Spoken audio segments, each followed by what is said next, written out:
প্রিয় ভিউয়ার্স, আবারও চলে আসলাম তোমাদের মাঝে ভেরি মোস্ট ইম্পর্টেন্ট টপিক প্রশ্ন উত্তর নিয়ে আজকে হাজির হয়েছি। আজকে মূলত আমরা আলোচনা করব জিকে অধ্যায়ভিত্তিক ক্লাস। যে সকল প্রার্থীরা West Bengal police constable, KP constable, RPF constable all competitive এক্সামের জন্য প্রিপারেশন নিচ্ছেন, তাদের ক্ষেত্রে আজকের এই ভিডিওটি ভেরি মোস্ট ইম্পর্টেন্ট হতে চলেছে। তাই ভিডিওটি স্কিপ না করে সম্পূর্ণটি দেখার জন্য অনুরোধ রইল। তার আগে বলবো, যে সকল ভিউয়ার্স এখনও পর্যন্ত আমার এই চ্যানেলটি সাবস্ক্রাইব করেনি তাদেরকে বলো প্লিজ অতি দ্রুত সাবস্ক্রাইব করে দিয়ে আমাদের পাশে থাকুন এবং বন্ধুদের মাঝে শেয়ার করে দিন। চলুন আজকের প্রথম প্রশ্নটি জেনে নেওয়া যাক। আজকের প্রথম প্রশ্ন হলো, অর্থাৎ 1 নম্বর প্রশ্ন হলো, চন্দ্রগুপ্ত মৌর্য কোন রাজ্যে জন্মগ্রহণ করেন? পিপ্পলিবন, তাম্রলিপ্ত, মগধ, পাটলিপুত্র। 1 নম্বর প্রশ্নের ক্ষেত্রে কিন্তু একেবারে সঠিক উত্তর হয়ে যাবে option A is the right answer, Pippalivan. 2 নম্বর প্রশ্ন হলো, চন্দ্রগুপ্ত মৌর্য শেষ জীবনে কোন ধর্ম গ্রহণ করেন? বৌদ্ধ ধর্ম, জৈন ধর্ম, হিন্দু ধর্ম, খ্রিস্ট ধর্ম। 2 নম্বর প্রশ্নের ক্ষেত্রে কিন্তু একেবারে সঠিক উত্তর হয়ে যাবে option B is the right answer, Jain ধর্ম। 3 নম্বর প্রশ্ন হলো, চন্দ্রগুপ্তের রাজধানীর নাম কি ছিল? রাজগীর, মগধ, পাটলিপুত্র, কাশ্মীর। 3 নম্বর প্রশ্নের ক্ষেত্রে কিন্তু একেবারে সঠিক উত্তর হয়ে যাবে option C is the right answer, Pataliputra. 4 নম্বর প্রশ্ন হলো, সম্রাট অশোকের কলিঙ্গ রাজ্যের বর্তমান নাম কি? পশ্চিমবঙ্গ, বিহার, কর্ণাটক, উড়িষ্যা। 4 নম্বর প্রশ্নের ক্ষেত্রে কিন্তু একেবারে সঠিক উত্তর হয়ে যাবে option D is the right answer, Orissa. 5 নম্বর প্রশ্ন হলো, প্রাচীন ভারতের কোন সম্রাট অমিত্রঘাত উপাধি নিয়েছেন? অশোক, আজাতশত্রু, বিন্দুসার, বিম্বিসার। 5 নম্বর প্রশ্নের ক্ষেত্রে কিন্তু একেবারে সঠিক উত্তর হয়ে যাবে option C is the right answer, Bindusara.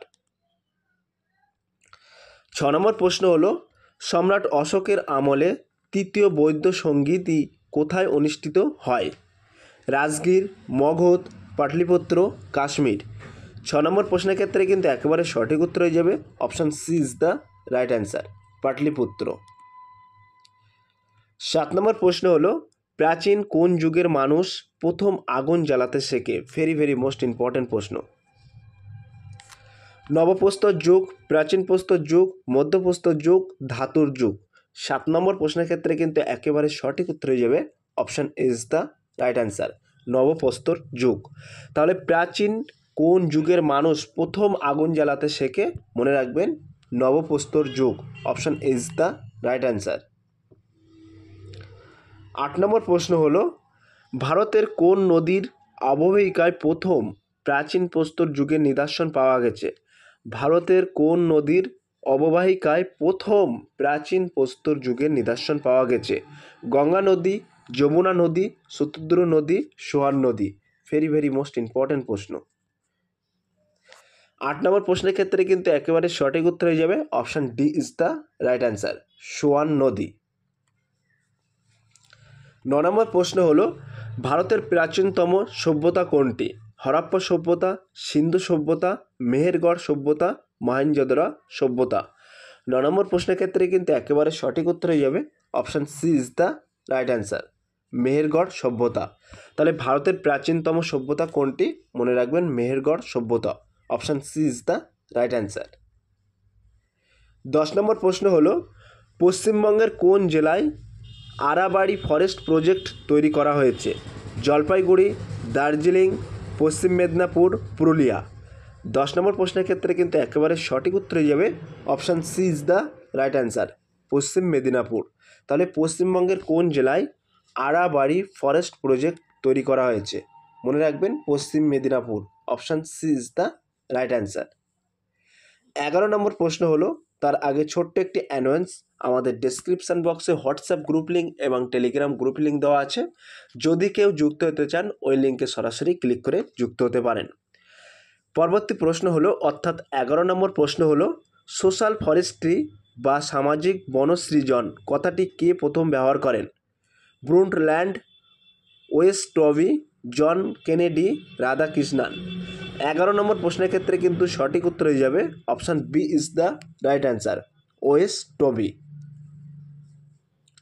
12 নম্বর প্রশ্ন হলো, ভারতের কোন নদীর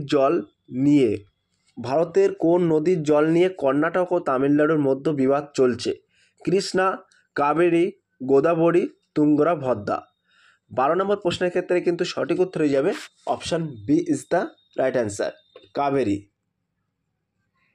13 নম্বর প্রশ্ন হলো কোন নদীর জল নিয়ে ভারত ও বাংলাদেশের মধ্যে বিবাদ চলছে? গঙ্গা নদী, আত্রাই নদী, ইসামতি নদী, তিস্তা নদী। 13 নম্বর প্রশ্নের ক্ষেত্রে কিন্তু একেবারে সঠিক উত্তর হয়ে যাবে option D is the right answer, Teesta নদী। 14 নম্বর প্রশ্ন হলো ভারত ও পাকিস্তানের মধ্যে কবে সিন্ধু নদের জলবন্টন চুক্তি হয়? 1947 সালে, 1951 সালে, 1960 সালে, 1971 সালে। 14 নম্বর প্রশ্নের ক্ষেত্রে কিন্তু একেবারে সঠিক উত্তর হয়ে যাবে option C is the right answer, 1960 সালে। তাহলে ভারত ও পাকিস্তানের মধ্যে কবে সিন্ধু নদের জলবন্টন চুক্তি হয়? মনে রাখবেন 1960 সালে, option C is the right answer. 15 নম্বর প্রশ্ন হলো ভারত ও বাংলাদেশের মধ্যে কবে গঙ্গা নদীর জলবন্টন চুক্তি ঘটে? 1990 সালে, 1996 সালে, 1999 সালে, 2000 সালে।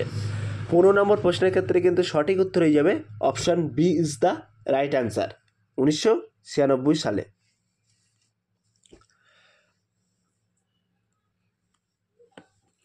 16 নম্বর প্রশ্ন হলো ভারতের কোন নদীর জল নিয়ে গুজরাট ও মহারাষ্ট্রের মধ্যে বিবাদ চলছে? গোদাবরী ও কাবেরী, কৃষ্ণা ও সরবতী, নর্মদা ও চম্বল, নর্মদা ও তাপ্তি। 16 নম্বর প্রশ্নের ক্ষেত্রে কিন্তু সঠিক উত্তর হয়ে যাবে option D is the right answer, Narmada ও তাপ্তি।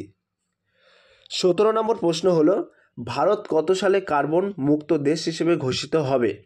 2070 সালে, 2050 সালে, 2047 সালে, 2065 সালে। 17 নম্বর প্রশ্নের ক্ষেত্রে কিন্তু সঠিক উত্তর হয়ে যাবে option A is the right answer, 2070 সালে। 18 নম্বর প্রশ্ন হলো বায়োডাইভার্সিটি কথাটি কে প্রথম ব্যবহার করেন? বিজ্ঞানী রোজেন, বিজ্ঞানী রেমন্ড, বিজ্ঞানী উইলসন, বিজ্ঞানী ডাসমান। 18 নম্বর প্রশ্নের ক্ষেত্রে কিন্তু সঠিক উত্তর হয়ে যাবে option A is the right answer, বিজ্ঞানী রোজেন। 19 নম্বর প্রশ্ন হলো ভারতের কোন শহর প্রধানমন্ত্রী শহর নামে পরিচিত?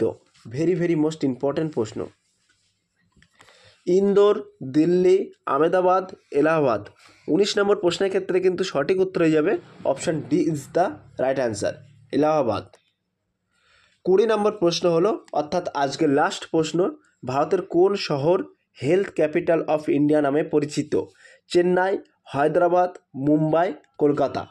আর সব প্রিয় ভিউয়ার্স, এই প্রশ্নটি তোমাদের জন্য হোমওয়ার্ক থাকলো, তোমরা সঠিক উত্তরটি বেছে নিয়ে কমেন্ট সেকশন বক্সে কমেন্টের মাধ্যমে জানিয়ে দিও। সো প্রিয় ভিউয়ার্স, এই ছিল আজকের very very most important GK অধ্যায় ভিত্তিক ক্লাস।